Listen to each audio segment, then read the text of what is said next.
সালামুন আলাইকুম তিবিতুম মুবারাকাতান তয়্যিবা। রাব্বি আউযু বিকা মিন হামাদাতিশ শায়াতিন ওয়া আউযু বিকা রাব্বি আইয়াহদুরুন। সুবহানাকা লা ইলমা লানা ইল্লা মা আল্লামতানা ইন্নাকা আনতাল আলিমুল হাকিম।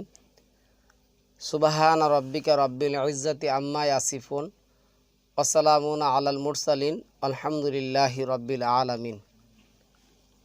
সম্মানিত মুসলিম ভাই বোনেরা, আমন্ত্রণ জানাচ্ছি আজকে একটি গুরুত্বপূর্ণ টপিক দেখার জন্য। আজকের টপিকটা আমি খুব সংক্ষেপে বলবো। আজকের টপিকটা বলবো, যারা শুধু কোরআন মানবে তারা অটোমেটিক হাদিস থেকে বিচ্ছিন্ন হয়ে যাবে। মানে যারা শুধু অনলি কোরআন মানে তারা কখনো এই সমস্ত প্রচলিত কিতাব মানতে পারবে না। এটা আল কোরআন দ্বারা প্রমাণিত। আমি আজকে খুব ছোট্ট করে টপিকটা করব। আবার যারা শুধু প্রচলিত হাদিস মানে, যারা এই প্রচলিত হাদিস মানবে তারা আল কোরআন থেকে অটোমেটিক বিচ্ছিন্ন হয়ে যাবে। আর সবচেয়ে বড় কথা হলো, যারা বলে যে কোরআন হাদিস দুটোই মানতে হবে, তারা আল কোরআন অনুসারে মুশরিক হিসাবে আল্লাহর কাছে গণ্য হবে।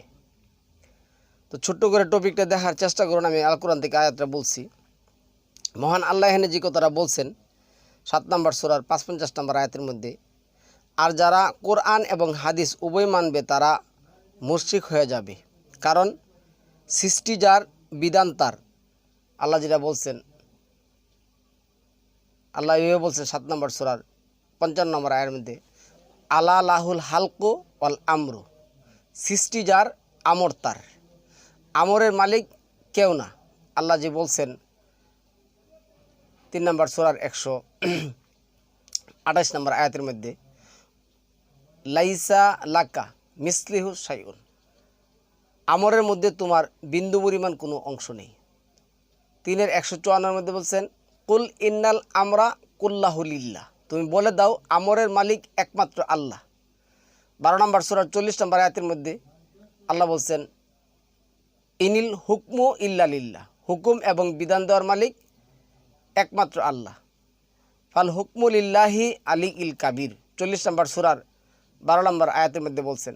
আবার 13 নম্বর সূরার যে আয়াত আসছে ওইখানে আল্লাহ যেটা বলছেন যে সমস্ত আমরের মালিক একমাত্র আল্লাহ। এটা 12 নম্বর সূরার 47 নম্বর আয়াতের মধ্যে আর 66 নম্বর আয়াতের মধ্যে আসছে। যা হোক, আরও বলতেছি। তো এখানে আল্লাহ কি বলছেন যে 7 নম্বর সূরার 55 নম্বর আয়াতের মধ্যে যে আলা লাহুল হালকু অল আমর, সৃষ্টি যার, বিধান চলবে তার, আমর চলবে তার। আমরের মালিক আর কেউ না। আর আল্লাহ বলছেন 18 নম্বর সূরার 26 নম্বর আয়াতের মধ্যে, ওয়ালা ইউশরিকু ফি হুকমিহি আহাদা, আমি আমার আমরের মধ্যে কাউকে অংশীদার করি না। সুতরাং যারা এই আয়াতগুলি অনুসরণ করবে তারা কেবল কোরআন মানবে, তারা কখনো হাদিস মানতে, এই প্রচলিত হাদিস মানতে পারবে না। কেননা আমি আপনাকে একটা উদাহরণ দিচ্ছি। উদাহরণটা হলো, আল কোরআন ভিত্তিক প্রতিদিন 6টি টাইমে 12টি সালাত আদায় করতে হবে। কিন্তু আপনি প্রচলিত হাদিস মানলে কি করবেন, এটা আর আল কোরআন ভিত্তিক থাকবে না। কেন, আল কোরআনে প্রচলিত সালাত নেই। আবার আল কোরআন ভিত্তিক আপনাকে যেভাবে নেদা করতে হবে, আল্লাহু আকবার আল্লাহু আকবার, আকিমুস সালাত, বা ইজা নৌদি আলী সলা, ইজা নৌদি আলী সলা, যেটা বলবেন 5-এর 58, 62-র 9, আবার 6 নম্বর সূরার 19 নম্বর আয়াতের মধ্যে যেভাবে। তো এখন এইভাবে উদাহরণ দিতে গেলে অসংখ্য উদাহরণ আছে। প্রচলিত কোনো একটা আমল তারাও বলে না যে এটা কোরআনে আছে, তারা বলে এটা হাদিসে আছে। এও কোন হাদিসে, প্রচলিত হাদিসে, লাহুয়াল হাদিসে, আল্লাহু নাজ্জালা আহসানাল হাদিস, এই হাদিসের কথা কিন্তু তারা বলে না। যেমন আমরা যারা কোরআনকে মানি, একমাত্র আল্লাহর যেটা আলা লাহুল হালকু আল আমর, আল্লাহর আমরকে মানি। আমরা 654 অনুযায়ী সালামুন আলাইকুম বলি, কিন্তু তারা 654 মানতে রাজি না। তারা বলবে যে না, এটা হাদিসে আছে আসসালামু আলাইকুম। সুতরাং আমরা আসসালামু আলাইকুম বলতে রাজি না। তা আজকে আমরা যারা আল কোরআন ভিত্তিক জীবনযাপন করি তাদের জন্য, যেমন আপনি যে ঈদের যে সালাতের কথা বলতেছেন, ঈদের সালাতের কথা কোরআনের মধ্যে নেই, তারাবির সালাতের কথা কোরআনের মধ্যে নেই, তারপরে মিরাজের সালাতের কথা কোরআনের মধ্যে নেই, তারপরে ওই নিসফে মিন শাবানের সালাতের কথা কোরআনের মধ্যে নেই, এই নিসফে মিন শাবান ও মিরাজের নামাজ এই সমস্ত এগুলি কোরআনের মধ্যে নেই। সুতরাং যারা শুধু কোরআন মানবে তারা অটোমেটিকলি প্রচলিত হাদিসকে অস্বীকার করতে হবে। আর যারা এই হাদিস প্রচলিত হাদিস মানে তারা অবশ্যই কোরআনকে তারা কি করে জেনে বুঝে অস্বীকার করে। আমরা আগামীকাল এই টপিকটা দেবো। আজকে এই টপিকটা দেওয়ার কারণ আছে, আমি যে হাদিস পর্ব নিয়ে টপিক করতেছি এটি আপনাদের বোঝার দরকার আছে। আর যারা কোরআন হাদিস দুইটাই মানে তারা মদ্যের নামে পাওয়া দিচ্ছে, তারা কিছু না। যারা প্রচলিত হাদিস এবং কোরআন বলে মানে যারা বলে তারা কিছুই না, দুই নিয়ে পাওয়া দিলে যেমন হয়। আচ্ছা, এই আয়াতে যে শব্দটি আসছে, শব্দ দিয়ে রচনা বুঝিয়েছেন ইমান আজিমা মানে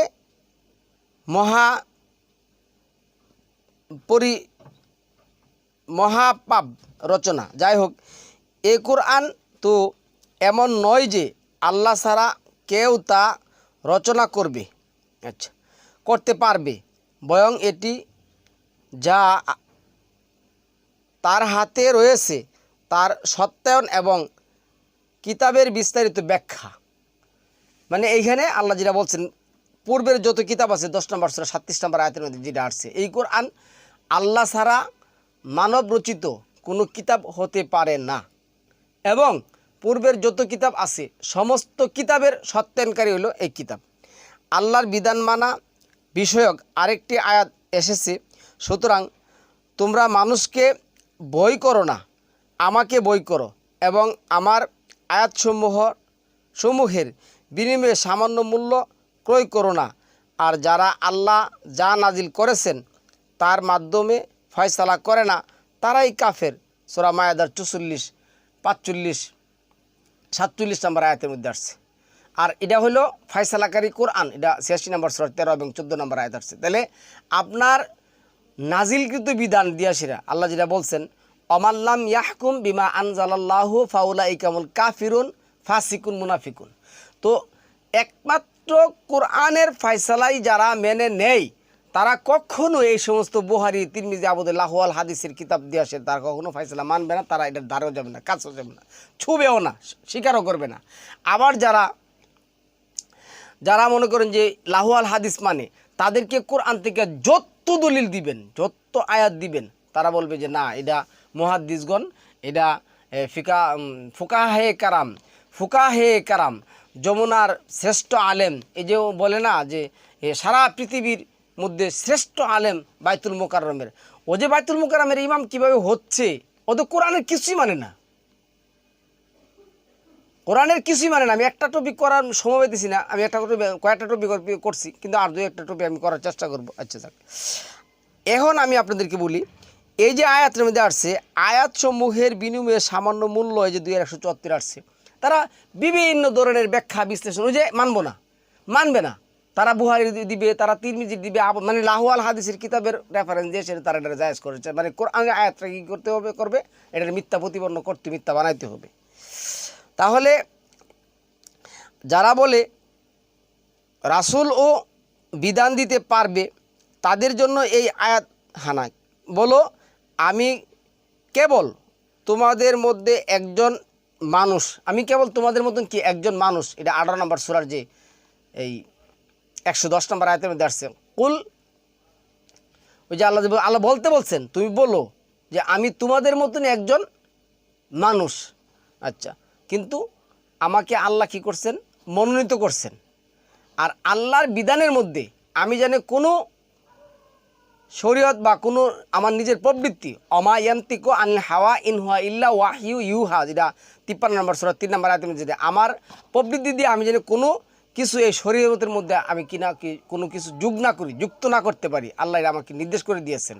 এটা মনে করেন যে এই 18 নম্বর সূরার যে 45 নম্বর সূরার যে 18 নম্বর আয়াতের মধ্যে আসছে, আল্লাহ বলছেন সুম্মা জাআলনাকা আলা শারিআতিম মিনাল আমর, আমি তোমাকে আমার শরীয়তের উপর দাঁড় করি, তোমার কোনো শরীয়ত নেই, তুমি আমার শরীয়ত মানুষের কাছে কী করবে, প্রচার করবে। সুতরাং এখন যারা প্রচলিত হাদিস মেনে বলে যে রাসূলের শরীয়ত মানে মানে এই যে মনে করেন যে এখন যে কয়েকজন ক্যাম্পাসার আছে এই যে কিনারে সামাইলে তিরমিজি রাসূলের চোখ কেমন, নাক কেমন, কান কেমন, এই সমস্ত কিচ্ছাকাদের বলে, তারা কখনো কখনো কৌশল কালেও কোরআন ওরা মানে না, ওরা কোনো দিনও কোরআন মানে না। কিন্তু আমরা সালামুন আলা মুহাম্মদের যা কিছু আছে আমরা সব কিছু কোরআন থেকে, আমি তো এটা করতে গেলে আমার কয়েকটা টপিক করার লাগে, 5-7টা টপিক করার লাগে শুধু সালামুন আলা মুহাম্মদের পরিচয় গিয়ে সেটা কোরআন থেকে দিতে গেলে। যা হোক, তো এইখানে যেটা আসছে, আমি কেবল তোমাদের মতো একজন মানুষ, আমার কাছে ওহী পাঠানো হয় যে তোমাদের ইলাই কেবলমাত্র এক ইলাহ, অতএব তোমরা তার পথে দৃঢ়ভাবে অটল থাকো এবং তার কাছে ক্ষমা চাও, আর মুশরিকদের জন্য ধ্বংস। ফুসিলাত এই আয়াত যেটা 6 নম্বর আয়াত যে আয়াতে আসছে, 6 নম্বর আয়াতের মধ্যে আসছে। আচ্ছা, তাহলে রাসূলের কাছে কি আসে? ওহী আসে। আর ওহী মানে কি? কোরআন।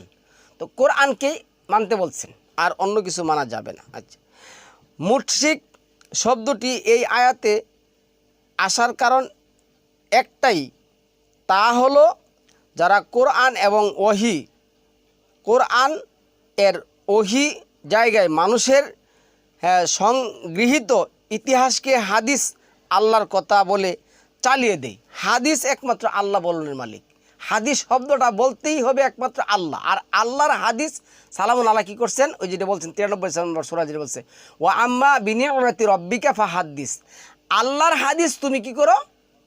হাদ্দাস আইয়ু হাদ্দিস, তুমি বর্ণনা করো, এটা তোমার জন্য নিয়ামত। কিন্তু রাসূলের হাদিস তো আমি এই যে বলতেছি বারবার, হয়তো আপনাদের কাছে নতুন লাগতেছে, আপনাদের কাছে কেমন লাগতেছে, টপিকগুলি গিয়ে উল্টাপাল্টা লাগতেছে। আমি যে বারবার বলতেছি যে সালামুন আলা মুহাম্মদের কোনো হাদিস নেই নেই নেই, আছে আল্লাহর হাদিস। আল্লাহর হাদিস সালামুন আলার মুখ দিয়ে কী হয়েছে? উচ্চারিত হয়েছে। এটাই আসছে 39 নম্বর সূরার 40 নম্বর আয়াতের মধ্যে, ইন্নাহু লাকাউলু রাসূলুন কারীম। এটা কাউল, সালামুন আলা মুহাম্মদের কাউল, এটা মুখ দিয়ে উচ্চারিত হয়েছে। কার হাদিস? আল্লাহর হাদিস আমাদের কাছে প্রচার করছেন। আচ্ছা, মুশরিক শব্দটি এই আয়াতে আসার কারণ একটাই, তা হলো যারা কোরআন এর ওহীর জায়গায় মানুষের সংগৃহীত ইতিহাসকে হাদিস আল্লাহর কথা বলে চালিয়ে দেয়। এরা এসে এই যে বুখারী, তিরমিজি, আবু দাউদ, দাইমি, দারাকুতনি, মুসনাদ আহমেদ, এই যে হাদিস, এরা এসে এদের যে গুরু যারা আছে তারাই মুশরিক। তারা এই জিনিসের হাদিস বলতে গেল কিসের জন্য? হাদিস শরীফ অবশ্যই আমি ওদেরকে দেখি নাই, আর ওরা এগুলি বলছে কিনা আমি জানিও না। এরা মারা যাওয়ার পর ইতিহাস আতালে দেখা গেছে কি ইমাম আবু হানিফার নামে কোনো বই নেই। ইমাম আবু হানিফা মারা যাওয়ার 335 বছর পরে এই কুদুরি আইসেরা কী করছে? কালা ইমাম আবু হানিফা এভাবে লেখছে। ইমাম আবু হানিফা এগুলি বলে গেছেন কিনা, লেখছেন কিনা, তার কোনো বইও পাওয়া যায় না ভালো করে। সেটা আমার কাছে ফিকাহুল আকবর নামে একটা বই আছে, ডাক্তার আবদুল্লাহ জাহাঙ্গীর স্যার কী করছেন, করছেন কিনা রেডারে বাংলা করছেন, কিন্তু এটা ছিল একটা চিঠি, এটা হচ্ছে ফিকাহুল আকবর। এরপরে আসুন সূরা হাক্কার 46 নং আয়াতে আল্লাহ বলছেন, রসুল যদি নিজের কথাকে আল্লাহর নামে চালিয়ে দিত তাহলে আমি তার ডান হস্ত ধরে ফেলতাম, অতঃপর তার জিহ্বা কেটে দিতাম, কেউ তাকে রক্ষা করতে পারত না। তাহলে রাসূল যদি হারে এই কাজটা করতো, এই হাদিসটা আমার আল্লাহর হাদিস, তাইলে তার কি করতো? হাত চেপে ধরতো, যে জীবন দমিনি কেটে দিত। আর যদি হাদিস বলতো যে দেহ তোমরা আল্লাহ এ তো এডি করছেন, আমি আগামীকাল করবো, হ্যাঁ আর যাবো না, ছোট্ট করে এই টপিকটা করবো বলছি, যে আল্লাহ যেটা বলছেন তোমরা, যে আল্লাহ কি বলছেন? আল্লাহ বলছেন যে তোমরা বলো, ওই যে আমি 24 একটা উদাহরণ যেটা সামনে আসছে 40-61 থেকে আসছে, ফাইজা দাখালতুম বয়ুতান, যখন তোমরা তোমাদের ঘরে প্রবেশ করবে, ফাসাল্লিমু আলা আনফুসিকুম, তোমরা তোমাদের মানে আহাল পরিবার মধ্যে কী হবে? সালাম বিনিময় করবে, তাহিয়াতা মিন ইনদিল্লাহ, আল্লাহর পক্ষ থেকে তাহিয়া করবে। কি করবে? মুবারাকাতান তৈয়িবা, মুবারাকাতান তৈয়িবা, তোমার জীবন মুবারক হোক, আনন্দময় হোক এবং পবিত্র হোক। কিন্তু এই যে আল্লাহ অর্ডার, এটা কিন্তু ইম্পারেটিভ অর্ডার, এটা হলো আমরের মালিক একমাত্র আল্লাহ, এটা হবে ওয়াহেদ।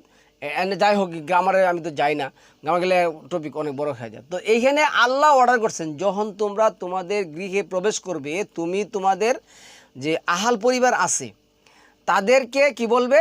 মুবারাকাতান তৈয়িবা, তোমাদের জীবন মুবারক হোক, তৈয়িব হোক।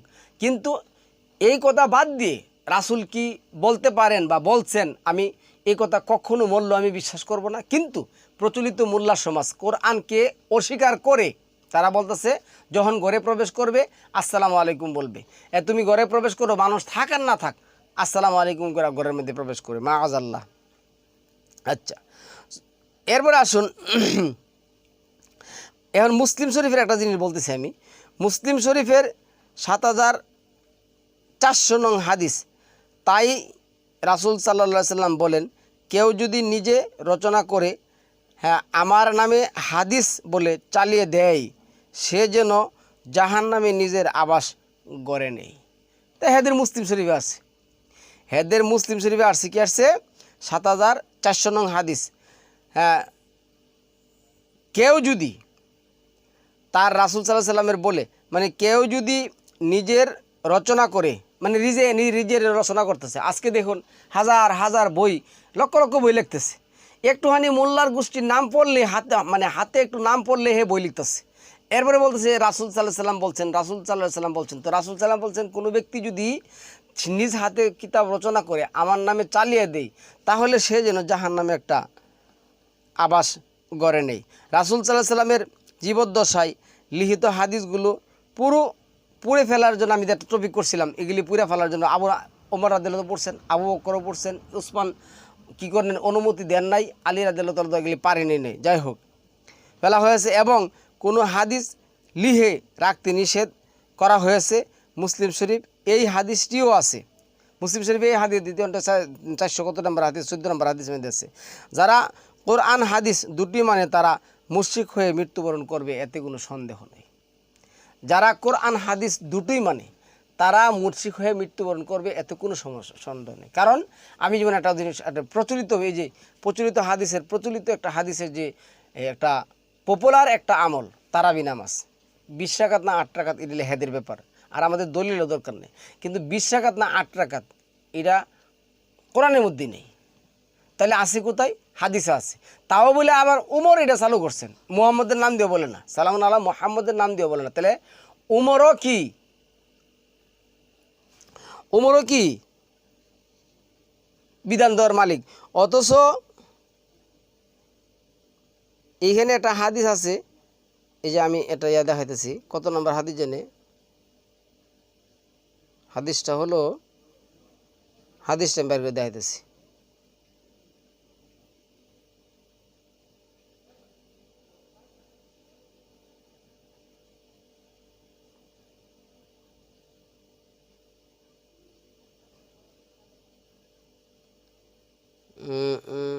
হাদিস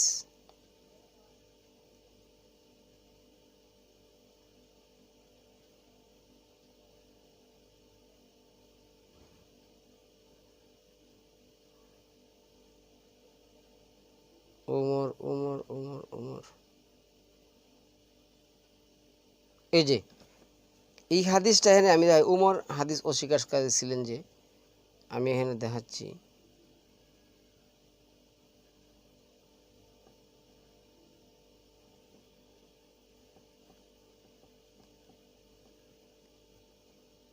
এই যে দেখেন কত সুন্দর একটা হাদিস লেখছে, এটা হলো 115। ইয়াহিয়া ইবনে সুলাইমান রাদিয়াল্লাহু তাআলা আনহু, ইবনে আব্বাস রাদিয়াল্লাহু তাআলা থেকে বর্ণিত, তিনি বলেন, নবী সাল্লাল্লাহু আলাইহি সাল্লামের রোগ যখন বেড়ে গেল তখন তিনি বললেন, হ্যাঁ আমার কাছে কাগজ কলম নিয়ে আসো, আমি তোমাদের এমন কিছু লিখে দিব যাতে পরবর্তীতে তোমরা আর কিনা হও, ভ্রান্ত না হও।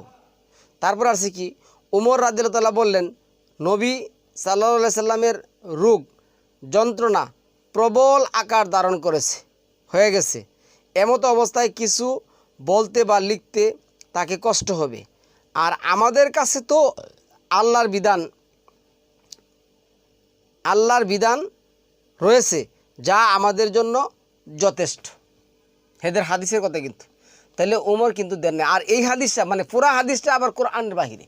সালামুন আলা মুহাম্মদ যে কথা বলছেন, যদি বলেন তাহলে নবী মুহাম্মদ কী করছেন? কোরআন অস্বীকার করেছিলেন। মাআযাল্লাহ, আল্লাহু আকবার, ইতনি কই নিয়ে গেল কেন আমি বলি শুনুন।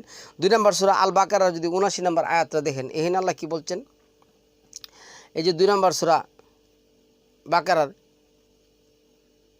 79 নম্বর আয়াতের মধ্যে আল্লাহ যেটা বলছেন যে যারা নিজ হাতে কিতাব রচনা করে আর বলে যেটা আল্লাহর পক্ষ থেকে আসছে, আর যারা এর বিনিময়ে কি করে সামান্য পয়সা উপার্জন করে, এই যে এই আয়াত যেটা বলছেন 279-তে,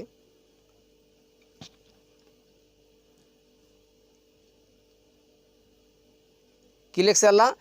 ফাওয়াই লুল্লিল্লাযিনা ইয়াকতুবুনাল কিতাবা বিআইদিহিম সুম্মা ইয়াকুলু হাযা মিন ইনদিল্লাহি লিয়াশতারু বিহি সামানান কালিলান ফাওয়াইলুল্লাহুম মিম্মা কাতাবাত আইদিহিম ওয়াইলুল্লাহুম মিম্মা ইয়াকসিবুন।